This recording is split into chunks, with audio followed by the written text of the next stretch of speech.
4, 5, 6, 7, 8. You hear that, Maurice? 1, 2, 3. Oh. Does he hear that?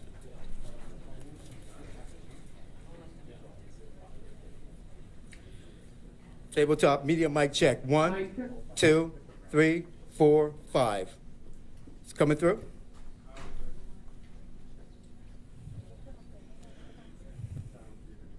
Don't worry about that. Is this coming through? 1, 2, 3, 4, 5. Are you hearing this now? 1, 2, 3. Through the phone. I don't understand when you say through the phone.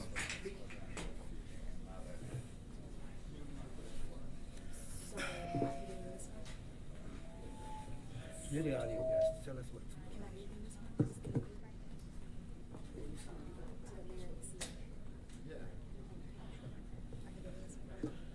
If you say so.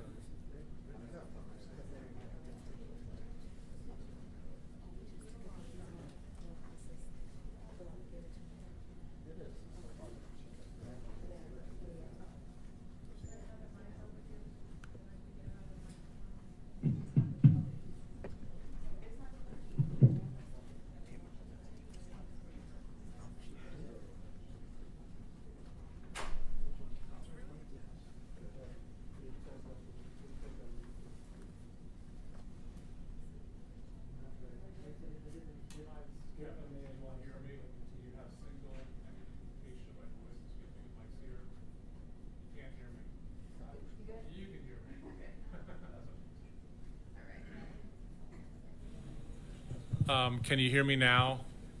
No duplication of my voice because I have two mics here. Hello, everyone. Can you get that?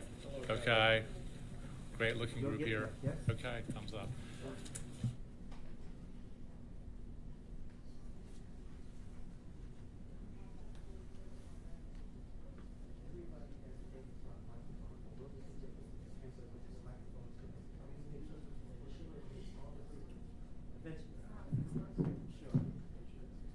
I think we're good to go, Sean.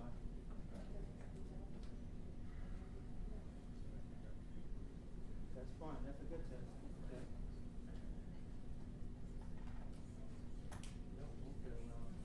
Okay. Mic check. Sean, you feel good?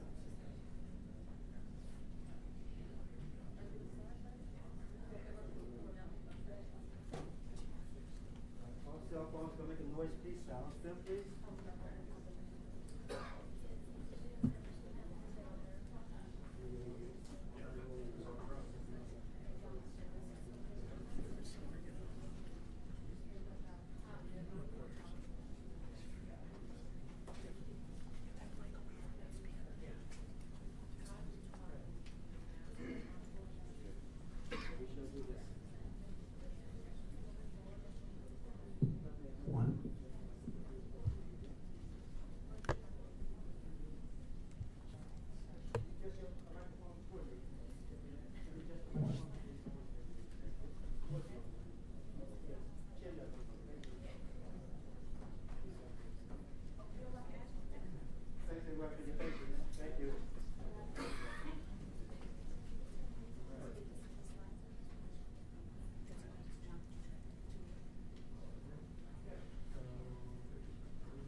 Thank you. Good evening, everybody. I'm Muriel Bowser. I'm the mayor of Washington, D.C., and we are in the D.C. Emergency Operations Center, which has been one of the central organizing points for our response to this winter storm.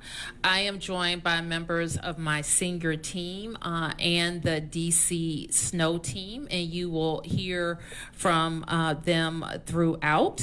I want to just really start by giving a big thank you to the many people who have been working day and night for the last 5 days in the lead up to this storm and responding to this storm. I want to thank them for being away from their families, for working in some treacherous and very cold conditions, and really delivering on cleaning up after a storm that in cold weather that's been kind of unprecedented in the way it presented in this region. We know that we got some snow and then I don't know how many hours of raining ice, and now we have had many more days of very cold weather that has turned that snow and ice into solid, almost concrete-like conditions. Our approach, our values when we go into these responses are very simple. How do we keep people safe and how do we get open? And that has been our focus over the last 2 days. So over the course of the presentation, I'm going to ask my team to address what the weather conditions have been, what our expectations are in the next several days. Want to talk about roadway conditions. We want to talk about our government operations from our office buildings, public safety buildings, schools, and the like. And then we also want to talk about how we're going to get kids back to school. Because of the very hard work of all the people involved and neighbors who have been digging out and cleaning out, we will be able to open school tomorrow. DC Public Schools will be open in the district, and we will operate with a 2-hour delay on Thursday and Friday. Our OSSI buses, our Metro buses, and Metro Rail teams have also been working around the clock to be ready to transport people going to work and people and our young people going to school.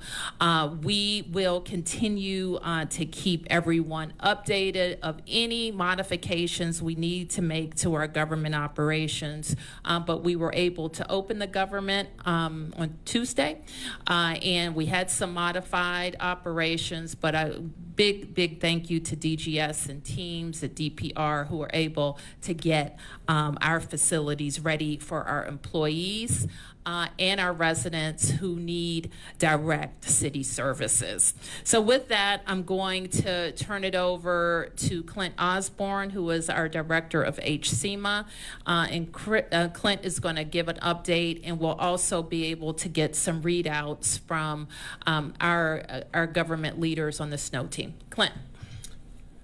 Thank you, Madam Mayor.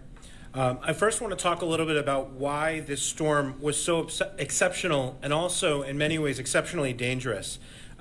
First things first, it started as far west as New Mexico. It impacted the entire Mid-South as well as the Mid-Atlantic. All of our neighboring states and our big cities are all digging out, some more than others. What's particularly impactful for us is that this storm started by dropping 4, 5, 6 inches of snow throughout the district, and then it switched and dropped 4 inches of frozen rain and sleet.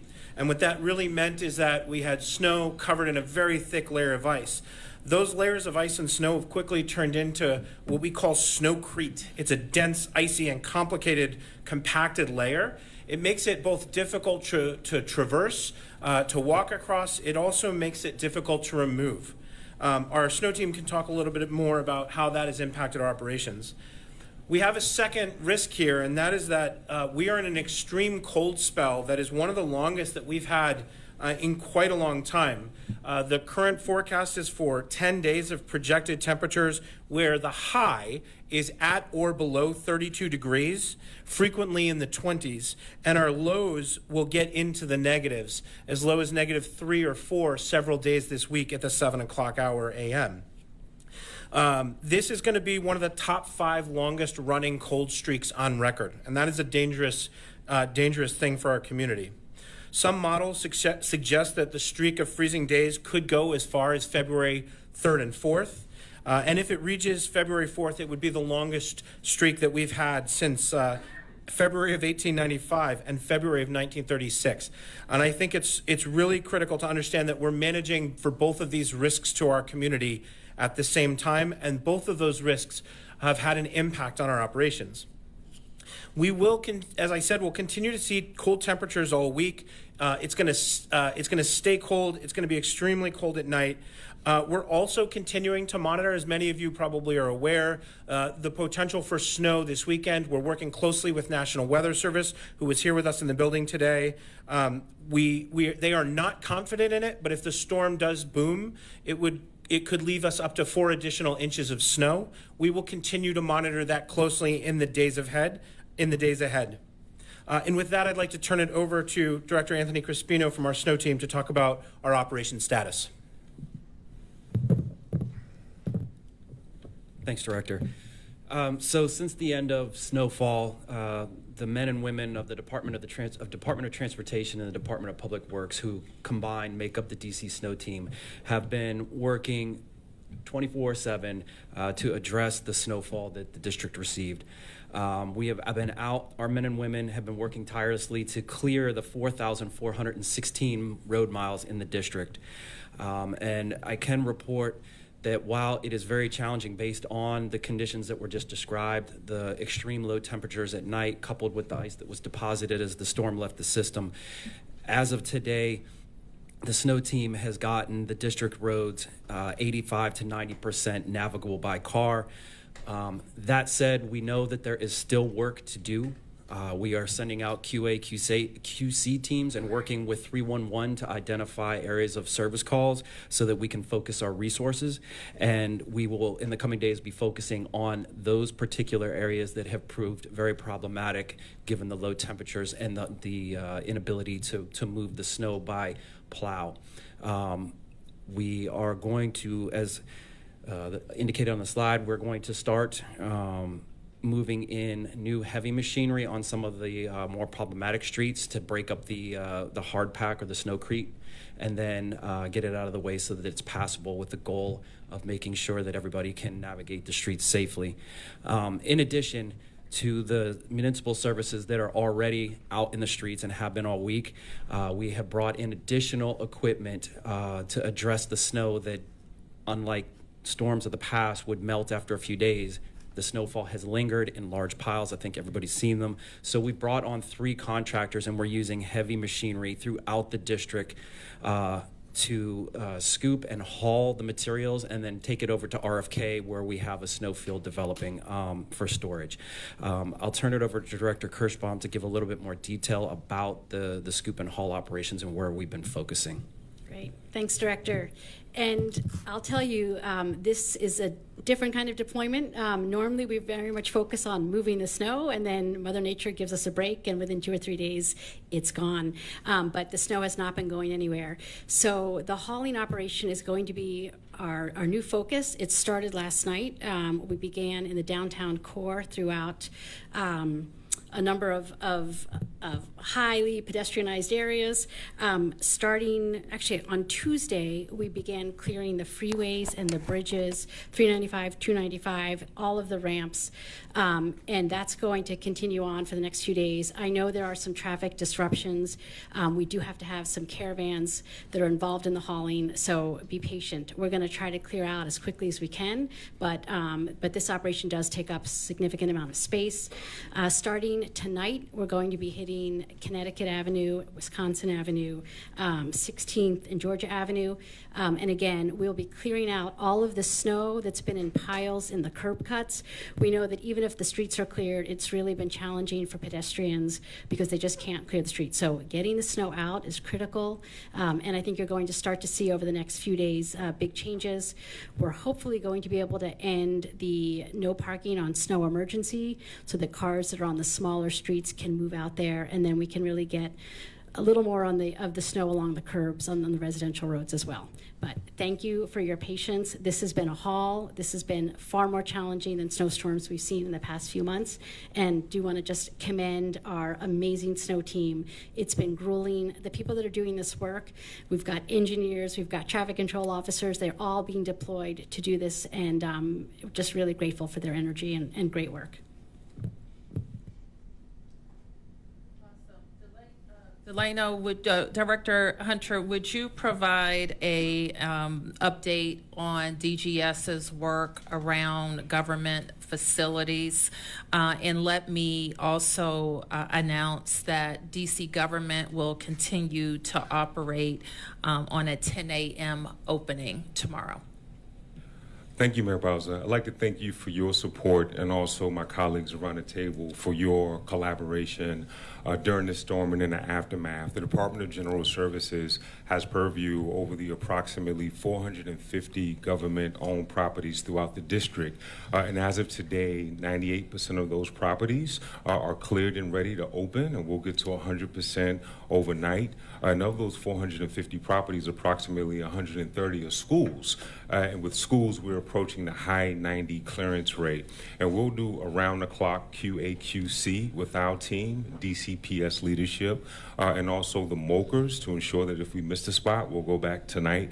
And overall, we feel really good about where we are. Our focus will also primarily not just be parking lots and sidewalks, but also primary, secondary entrances and ADA entrances. And separate from the snow, we remain vigilant with the cold temperatures. So we're monitoring for any pipe breaks, any HVAC difficulties given these extreme temperatures, and we'll be prepared to support. Thank you.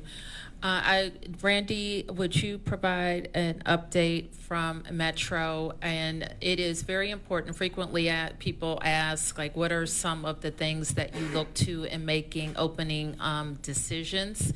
And one of the biggest ones is how mass transit is functioning. And so we want to thank Metro for being a great partner in the district and the region.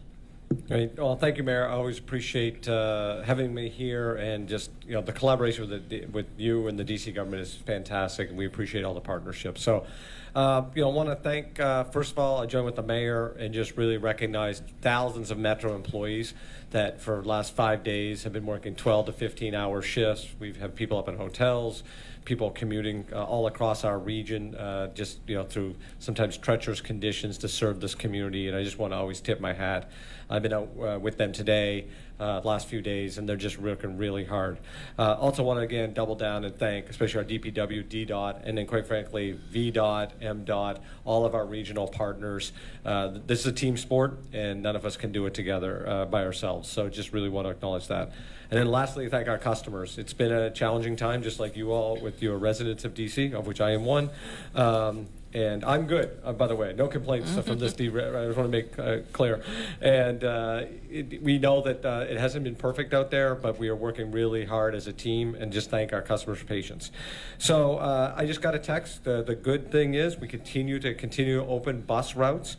Currently, we have 122 of our 126 bus routes are actually operating, which is a significant increase day after day. Of that, 53 of the 54 routes in DC are now operating. Now, some of those are on detour, and it's really important that customers go and they look at our website, WMATA.com/snow, use Metro Pulse or other real-time tools to understand those detours. And some of those could be even potentially school detours. So we please advocate for people to look at the detour information. And over the course of the night, we hope to release some of those detours, again, working with DPW, DDOT, and our partners on that. In Maryland, 41 of 41 routes are now open, and 28 of 31 in Virginia are now open. So really appreciate how much work is being being done on the bus side here. On the rail side, today we ran really good service, better than expected. We beat our weekend service goal. In a lot of ways, we ran normal weekday service. And by tomorrow, I'm happy to announce we will run normal 100% weekday service out on the system. Metro Access, we've actually delivered 7,000 trips, Mayor, since we started this for people that have medical essential trips since the storm, and we will continue to run normal service on Metro Access tomorrow.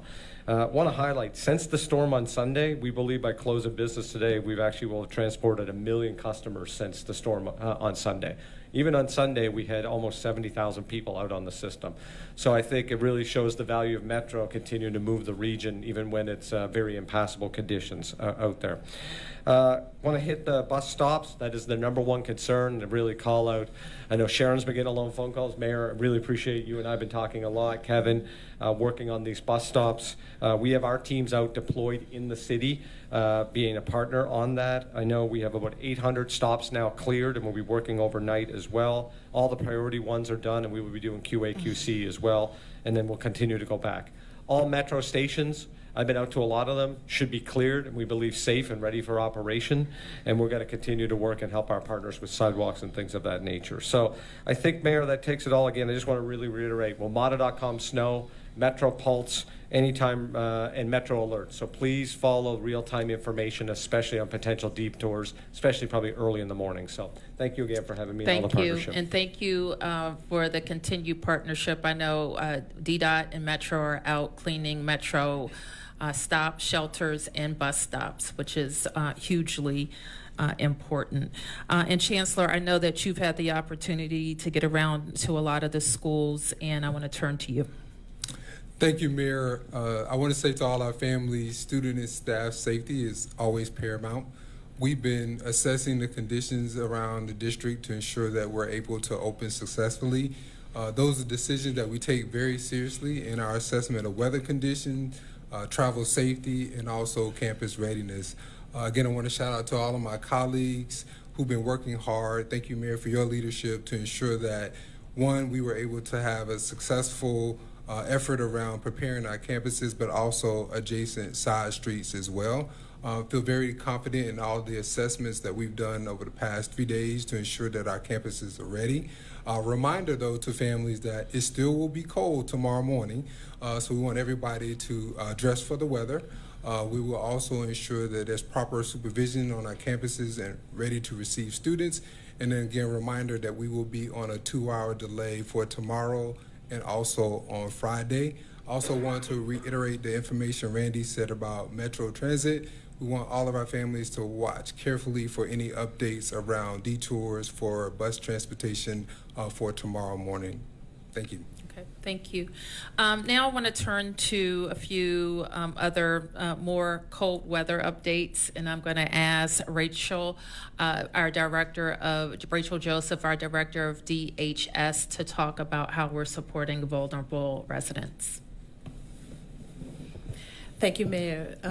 So I really want to say thank you to the mayor and the team to really put all of the resources available for us in order to keep our neighbors experiencing homelessness safe. And really thank you to all of our partners at DGS, DPW, DPR, because it's really been a team effort.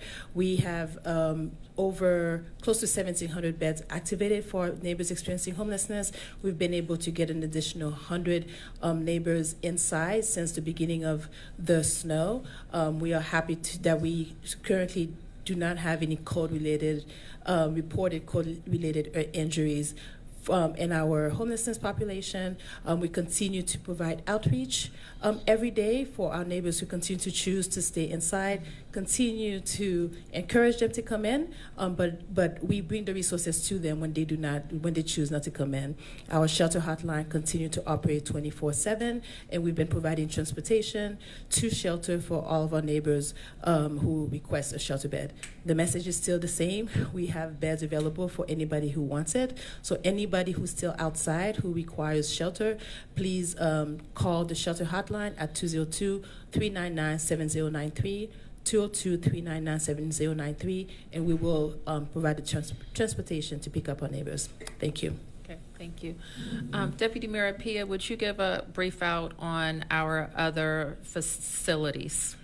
Sure, thank you, Mayor. So just like all of my colleagues, reiterating thanks to all of those in government, our government partners at DPW, DGS, DDOT, and across the system that have helped us to make sure that in public safety and justice that we've remained open and ready to answer calls throughout the storm. So OUC fully operational, our secure facilities at DOC and DYRS, absolutely no issues with heat or any of those things, continuing to conduct virtual court with our partners at the court and working to clear so that the courts can open.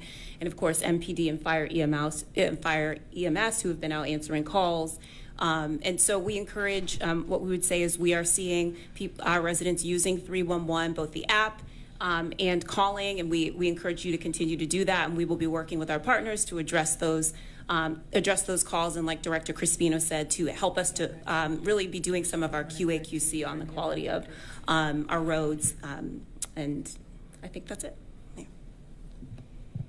Okay, so we wanted to spend a good amount of time giving you the briefs, and these are how our briefings go, but much longer, about how we are making sure we have the resources so that each of our SNOW team members can do their work. So with that, we're able to take a few questions. Yes.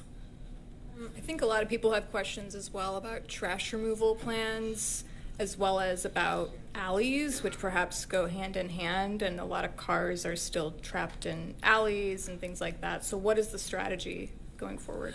Well, we will have more to say about trash in the coming days.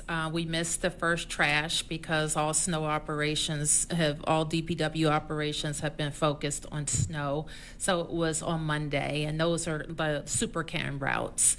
And so I have asked the team to prioritize the city cans. Those are the litter cans that you see on the streets, and I believe we have already begun those operations. And then twice a week collection, which I think we're going to start making attempts for twice a week collection. I won't say a day now because we're still working on that plan. And when I say twice a week, they have smaller cans. And then we will be able to talk about the super can collection. Yes. Hi there. Mayor Bowser, I know in the beginning of this storm you had really cautioned folks about taking it seriously, that it could be a deadly event. As we go into this cold stretch now, I wonder what your appeal would be to our residents about continuing to take that seriously. I believe Annapolis just reported its first weather-related death. Yeah, I'm sorry to hear that, and we've heard other weather-related deaths. And we don't have any to report, and we want to keep it that way. I really want to thank our teams at DHS, our contractors that work with the DHS teams who know our residents, and our residents trust them. They'll get on warming buses, and they have come into shelter. I don't know if we know an exact number, but we've had a number of people to come into shelter, so that's a good thing. And if we have them in shelter, we have a better chance of connecting them to more permanent housing. And so we're very aggressive about being out there. And, Rachel has already talked about a strategy that we use using buses, getting people to shelter that they trust. Yes, and yes. I think that people also, if there's any clarity you can provide or estimate on just when exactly there might be like 100% clearance of residential streets, and just like an expectation of when it will be back to normal. Normal? What do you call normal? Okay, so this is what we know, that when the number that has been reported are passable streets, that means likely there's been a plow, could have been a couple of plows, could have plowed in your car. And so I'm learning that people mean by normal, they just don't mean cleaning the street, they mean that sometimes they mean they want their car dug out. That's not what we're reporting. What we were reporting is our plows having gone down and the streets being passable. And we're very close to being able to report that. We have always, and we have a lot of people going out, we report, we report it, then we have somebody to go verify it to make sure that the street has been touched and is passable. And in other cases, there's going to need to be another intervention, like going back and scooping the snow off the corners and making sure that people can actually cross the streets. So those are those things. I think as long as we're experiencing this deep cold, we're scooping a lot of snow. We're going to continue to scoop a lot of snow.